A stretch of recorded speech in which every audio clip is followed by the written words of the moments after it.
میدان محشر، وہ میدان جو اللہ تعالیٰ ملک شام کی سرزمین پر لگائے گا، وہ میدان، وہ محشر کا میدان، وہ فیصلے والی جگہ۔ حضور علیہ الصلوۃ والسلام نے اس کے متعلق فرمایا، یہ حدیث پاک مسند احمد کی حدیث ہے اور باقی کتابوں میں بھی موجود ہے۔ فرمایا تحشرون ہاہنا وَأَوْمَا بِيَدِهِ إِلَى نَحْوِ الشَّامِ مَشَاةً وَرُكْبَانًا۔ آپ نے اشارہ کر کے فرمایا یہاں ملک شام کی سرزمین پر تمہارا حشر ہوگا، یہ میدان محشر بنے گا، تم سواریوں پر بیٹھ کر آؤ گے، جہاں جہاں بھی ہو تم سواریوں پر اور پیدل چل کے اس میدان کی طرف آؤ گے۔ یہ ملک شام، یہ محشر کی زمین ہے، لیکن وہ زمین قیامت کے دن یہ مٹی کی زمین نہیں ہوگی۔ ساری زمین کو اللہ تعالی ہموار صاف میدان بنا دے گا، پہاڑ دھوئیں کی طرح ریزہ ریزہ ہو کر، گٹے کی طرح، مٹی کی طرح باریک بلکہ دھواں ہو جائیں گے اور پھر زمین پر گریں گے، صاف برابر ہر چیز، لیکن وہ پھر مٹی نہیں رہے گی۔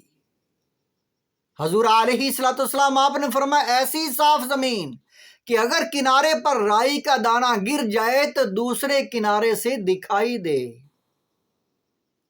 یہ بہار شریعت میں سب کچھ آپ کو مل جائے گا پہلے حصے میں، اور صفحہ نمبر 134 ہے۔ اور پھر فرمایا اس دن زمین تانبے کی ہوگی، آفتاب، سورج 1 میل کے فاصلے پر ہوگا، اتنا نزدیک سورج 1 میل کے فاصلے پر۔ اور حدیث پاک میں میل کا ذکر ہے تو راوی فرماتے ہیں اس میل سے مراد ہمیں فاصلے کا نہیں پتا،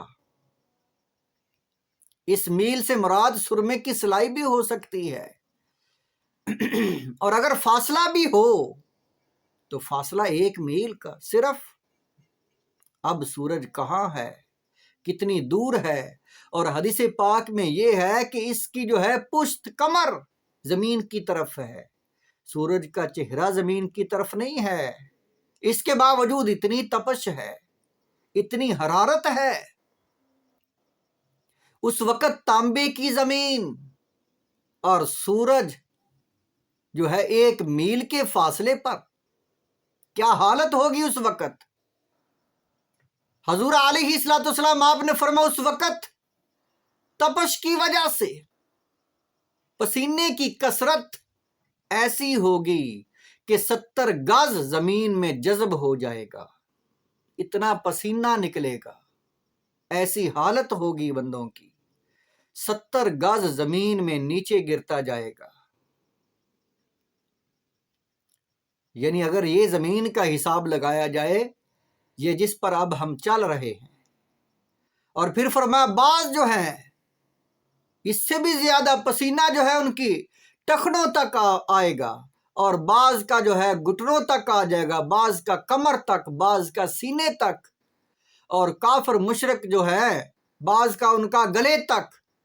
اور کچھ کافر مشرک ایسے ہیں جو اپنے پسینے میں غوطہ لگائیں گے، ڈوبیں گے، یہ پسینہ جو ہے ان کے منہ میں ایک لگام بن جائے گا۔